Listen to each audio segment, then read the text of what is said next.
Do you want to build a stylish wardrobe without breaking the bank? The secret is to treat like a pro. There's an art of finding hidden gems, designer pieces, and just curating a wardrobe that looks expensive for less. In this video, I'll be sharing my proven thrifting hacks that will help you master the art of shopping second-handed items, spotting high-quality pieces, and building a wardrobe that is effortlessly chic on a budget. Whether you're a beginner or seasoned thrifter, these tips would level up your shopping game. Okay, so let's dive in.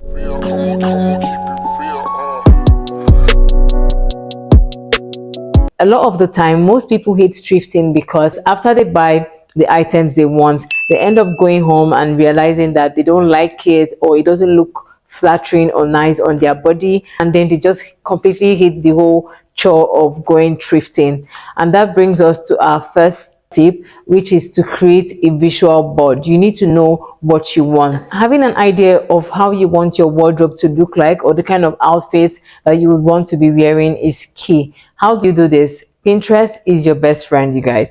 Pinterest or Instagram, whichever works for you. Go on Pinterest or on Instagram and have some outfits saved. Not just any outfits that have been styled by people with your body type, and outfits that have been styled with repeatable fashion items, like, you know, a basic bodycon tops. It could be whatever color, tank tops, mom jeans, blazers, you know, basic items that you can easily style up or style down. For example, a bodycon top or bodysuit can be styled with any bottoms. You can style them with mom jeans, you can style them with shorts, skirts, long skirts, short skirts, A-line skirts, any type of skirt. Literally, you can style a bodycon top with any bottom of your choice. And all this can be styled up with heels, sneakers, and even bold accessories, and can also be styled down. The second tip is to make a list. Now, after having a visual board or creating a visual board, you need to make a list of the essential items that are in your vision board. So for example, if you have a vision board of like 50 different outfit inspos, you need to check on those 50 different outfit inspos, what are essential pieces that you can see there that you can easily style in multiple ways. So you make a list of those essential pieces that you know you do not have in your wardrobe at the moment. You can even be more specific by writing down the colors that you want to get, right? Because you might have a bodycon top in white and you need it in black, or you need it in a different color. You can be more specific by writing down the type, the cut out. So if you need it in a short sleeve, maybe if you already have a long sleeve and now you want a short sleeve bodycon top, or you want a square necked bodycon top or bodysuit, or you want a mom jean, you can be more specific with those items when creating your list, you know, just to be able to switch things up over time. This list can consist of anything at all that suits your fashion style at the moment, that you know you will not keep in your wardrobe, or you will not keep in your lock up in your box, that you know you can easily style whenever you need to go out, that you know will suit the occasions and events that you always go to, or your everyday life. So you can make this list to be as many as possible, to include as many things as possible. The good thing about having a visual board is when you have a visual board, now you know the kind of things that you would like to be in your wardrobe. So you would be able to make a list of those things. It doesn't matter how many they are. The good thing about thrifting is that you will keep on buying, right? You cannot buy everything that you need in one day. The third thing on my list is to buy with intention, and I will tell you just how to do it. Now, before we get there, I would like to request that you take a few seconds of your time to support me by liking this video, subscribing to the channel, and leaving your thoughts or your own tips down in the comment section. Okay, I would really love to hear them. Doing this will mean a lot to me. Thank you. Now, once you've created your list with your vision board, you're ready to go to the market, you're ready to go thrifting. Like I said earlier, this list can be developed over time. You just need to start buying the things that are most important and are most essential to your style at the moment. Now, when you go to the market or when you go to the thrift store, don't get carried away. I used to struggle with getting carried away during my earlier days of thrifting. Focus on buying the things that are on your list, the things that you have marked to be important. So you should look out to get the things that are exactly like what you have written in your list or quite similar to the item, especially if you're on a budget. The only time that I will advise you to buy an item that is outside of your list is when you can envision yourself styling that item in different ways or in one badass way that you can wear occasionally. Okay, that's the only time you should deviate from your list and get something different. If you're having doubts on how you can style it or where you can wear it to, then don't just bother buying it. You don't need it. Just save yourself the future regrets, because we've all been there, buying something that you end up going home and realizing, I don't even have where to wear this to. I don't even know how to style this. Save your money. Use that money and buy something more important. Also, if you're an indecisive person, I advise you go with someone who is decisive and has a fashionable eye for what looks good on you. That way, you both can rub minds. Now, this next tip is what I call my holy grail or my secret sauce to shop right. This tip has saved me from buying rubbish, literally. You know that situation where you buy an item because you think it will look good on you, but then you end up going home and realizing that it does not even flatter your body? I hate it. Because of how different our body shapes and frames are, not all items that fit someone that looks like you would also look good on you, because you might have a bigger bust or a wider hip or more narrow hip, or you might have a longer torso than the person. So let me use myself for an example. I am a UK size 4, but my bust is about 34 to 35 double D, and I think that's the bust size for probably like a size 10, a size 8, 10 or 12 person. So I'm a busty slim girl. So if I go on Pinterest or on Instagram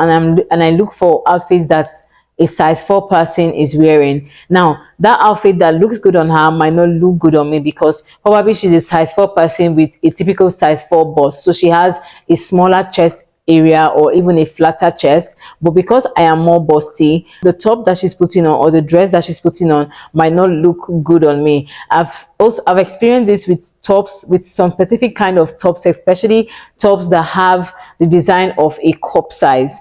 I'll put a picture so you guys can see that. If I'm to get an item of that style, I wouldn't go for the typical size 4, even though the person I have on my visual board is wearing a size 4. I would probably size up because of that bust area. I wouldn't want that design to be looking small or unproportional on my body, so I would probably go for a bigger size. So because of this, I won't typically buy a top that is an exact UK size 4, especially if it's not stretchy. I either size up if the clothes has a label on it, or I try it out. I know you might be saying, oh, that's unhygienic to try, outfits in the thrifted store. But honestly, if you're a skinny girl like me that struggles to find outfits that fits her, trying out the outfits is very important for me. Now, this is the trick. When I'm going to thrift stores or the day I'm going to the market to thrift, I would wear something from home that I know would be convenient for me to try out the outfits in the market.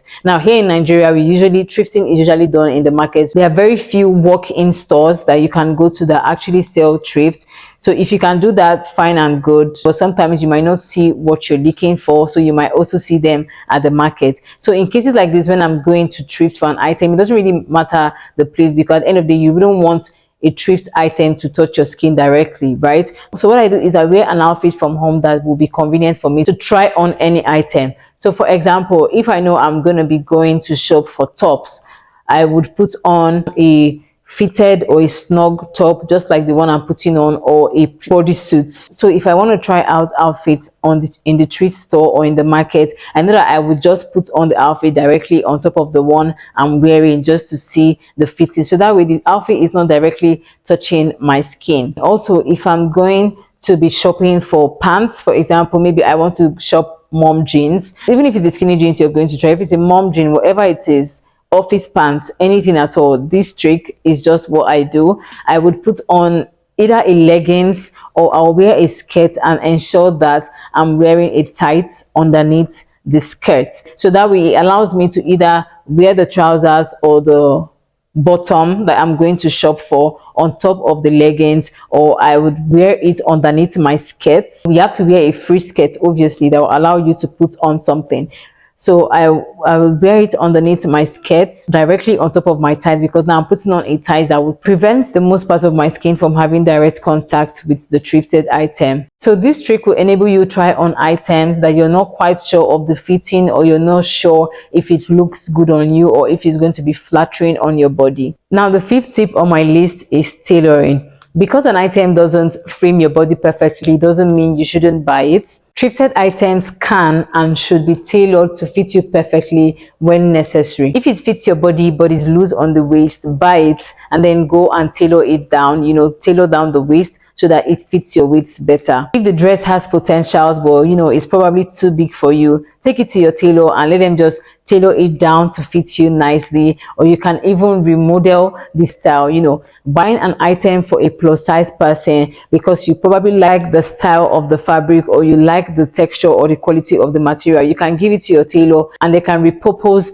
the fabric to sew something that would suit you better. Basically, tailoring your thrifted pieces is an essential when shopping the right items. Now I'll be sharing 2 bonus tips for you guys, and the first one is to always look at the quality of the item that you're buying. Now it's not all about buying an affordable item that will fill up your wardrobe and you have multitudes of clothes to put on. You also have to look at the quality, because you wouldn't want to buy something that just one wash and it's already bad, or just one wash and it has turned. And to check the quality of an item, you need to touch the fabric. If it feels shabby, if it feels like paper, there is no need for you to buy it. Okay, even if it looks good on you, you're just going to wish someone, because few months down the line, or after 1 wash or 2 wash, it would be bad. And you don't want anything that would cheapen your appearance. You're trying to look classy and more elevated, so a cheap material or a cheap fabric can easily be seen and can easily be detected, so you want to avoid that.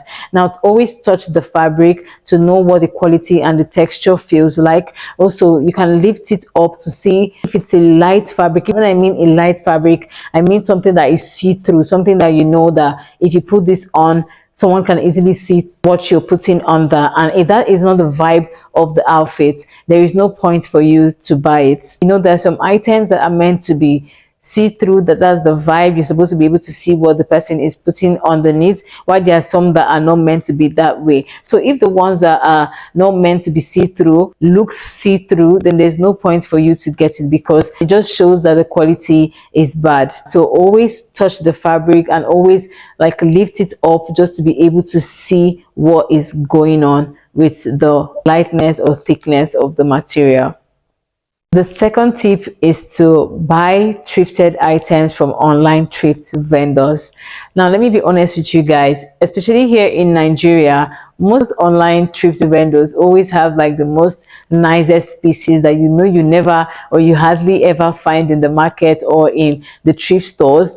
This is because these online vendors already have a direct contact with the suppliers that sell these items for you in the market. So what they do is, when these second-handed items have arrived Nigeria, they contact these online thrift vendors who are already on their list, and these people always come in first to pick items. And obviously, picking items that just arrived, they will always pick the best ones. They will always pick the higher quality ones. They will always pick the ones that are branded, ones that are from Zara, secondary items from fashionable and stuff like that. That is why when you go to the market, you will hardly see the nice things, because these street vendors have already picked them. So I would advise to also look at online thrift vendors pages and shop items from them as well. So like I said, they always pick first and they always pick the best, so you're always guaranteed of getting good quality items from them and branded items from them. Don't forget to start small and build your closet or your wardrobe over time. You don't need to buy everything in one day, so that you don't end up buying things that you regret. Start with the essential and most important ones that you need for your everyday life, and then keep going from there. If you keep practicing and using the tips I have shared in this video, with time you would master the art of thrifting, and you will move from a beginner thrifter to a pro level thrifter. Okay, and people would not even know that majority of your wardrobe is from thrift, or they will not even know that a certain item or a certain piece that you're putting on was thrifted. So I hope you found value for your time. If this video was helpful to you, please share it, and most importantly, like this video, subscribe to the channel, and turn on your post notification so you get notified whenever I post a new video. Don't forget to share your thoughts in the comment section, and also share your tips as well. Okay, please share your tips in the comment section, because you don't know who you might be helping out in the comments. Okay, thank you so much for watching, and I'll see you in my next video. Bye.